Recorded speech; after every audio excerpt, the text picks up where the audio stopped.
Chapter 12. Peter's First Battle.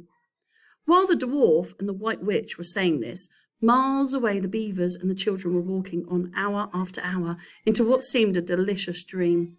Long ago they had left the coats behind them, and by now they had even stopped saying to one another, "Look, there's a kingfisher," or "I say, bluebells," or "What was that lovely smell?" or "Just listen to that thrush."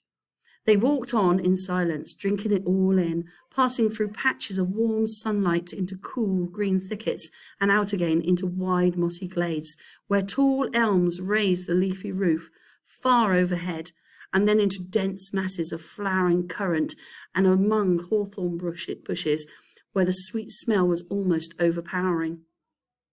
They had been just as surprised as Edmund when they saw the winter vanishing and the whole wood passing in a few hours or so from January to May.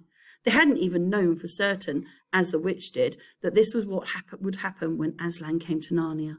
But they all knew that it was her spells which had produced the endless winter, and therefore they all knew when this magic spring began that something had gone wrong, and badly wrong, with the witch's schemes.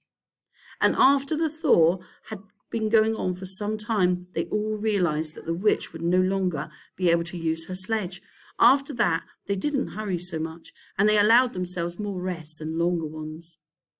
They were pretty tired by now, of course, but not what I'd call bitterly tired, only slow and feeling very dreamy and quiet inside, as one does when one is coming to the end of a long day in the open. Susan had a slight blister on one heel. They had left the course of the big river some time ago, for one had to turn a little to the right, that meant a little to the south, to reach the place of the stone table. Even if this had not been their way, they couldn't have kept to the river valley once the thaw began, for with all that melting snow the river was soon in flood, a wonderful, roaring, thundering yellow flood, and their path would have been under water. And now the sun got low, and the light got redder, and the shadows got longer, and the flowers began to think about closing. "Not long now," said Mr. Beaver, and began leading them uphill across some very deep springy moss. It felt nice under their tired feet, in a place where only tall trees grew, very wide apart. The climb, coming at the end of the long day, made them all pant and blow. And just as Lucy was wondering whether she could really get to the top without another long rest, suddenly they were at the top. And this is what they saw. They were on a green open space from which you could look down on the forest spreading as far as one could see in every direction, except right ahead. There, far to the east, was something twinkling and moving. "By gum," whispered Peter to Susan, "the sea!" In the very middle of this open hilltop was the stone table. It was a great grim slab of grey stone, supported on 4 upright stones. It looked very old, and it was cut all over with strange lines and figures that might be the letters of an unknown language. They gave you a curious feeling when you looked at them. The next thing they saw was a pavilion pitched on one side of the open place. A wonderful pavilion it was, and especially now when the light of the setting sun fell upon it, with sides of what looked like yellow silk and cords of crimson and 10 pegs of ivory.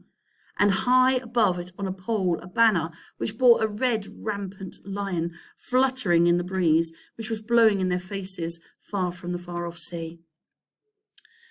While they were looking at this, they heard a sound of music on their right, and turning in that direction, they saw what they had come to see. Aslan stood in the centre of a crowd of creatures who had grouped themselves around him in the shape of a half-moon.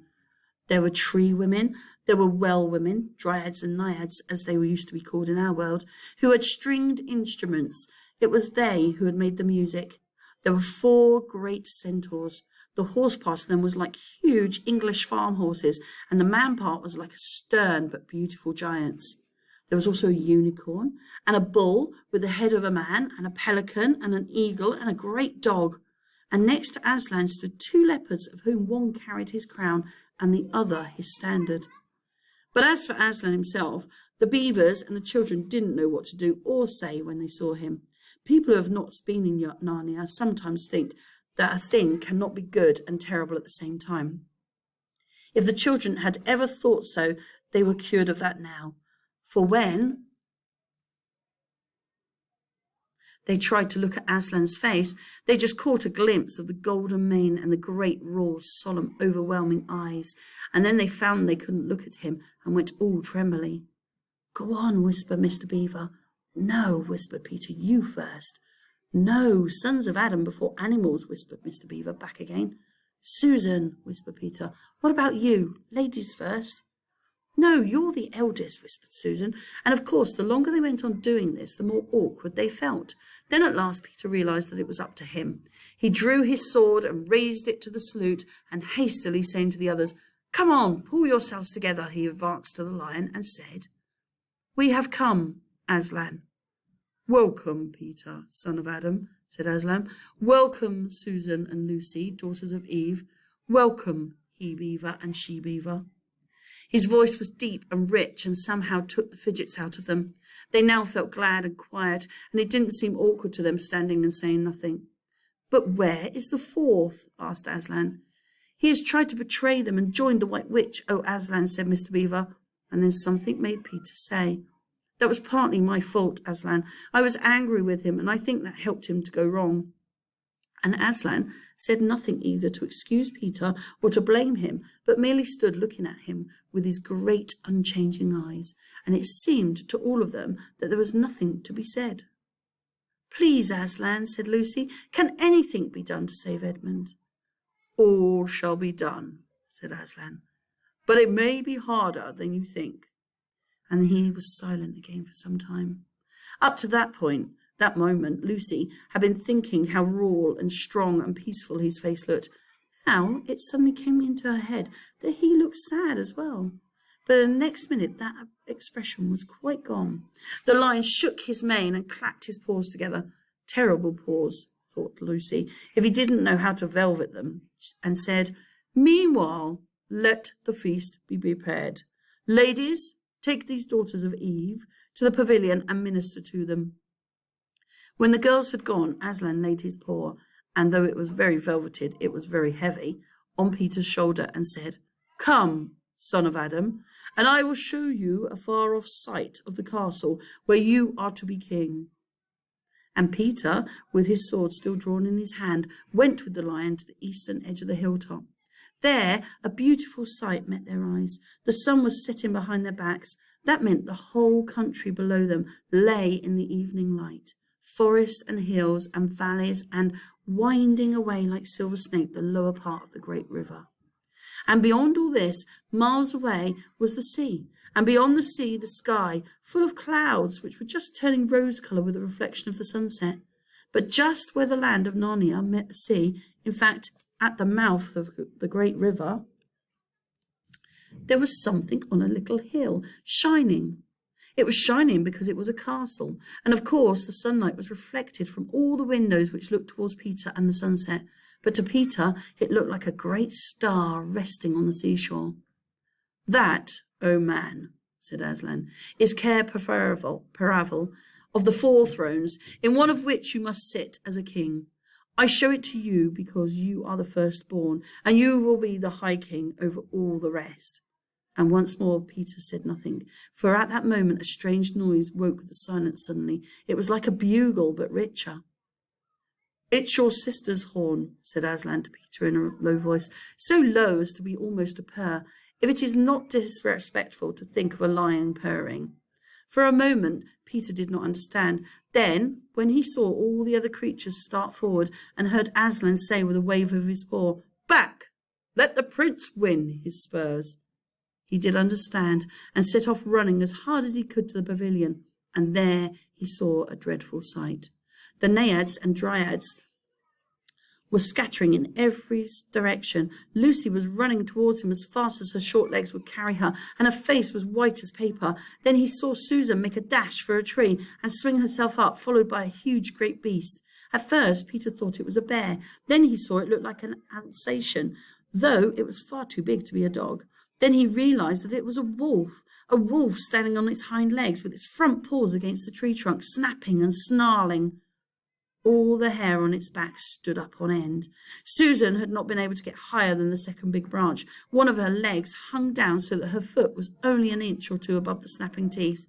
Peter wondered why she did not get any higher, at least take a better grip. Then he realized that she was just going to faint, and that if she fainted, she would fall off. Peter did not feel very brave indeed. He felt he was going to be sick, but that made no difference to what he had to do. He rushed straight up to the monster and aimed a slash of his sword at its side. That stroke never reached the wolf. Quick as lightning, it turned round, its eyes flaming and its mouth wide open in a howl of anger. If it had not been so angry that it simply had to howl, it would have got him by the throat at once. As it was, though all this happened far too quickly for Peter to think at all, he had just time to duck down and plunge his sword as hard as he could between the brute's forelegs into its heart.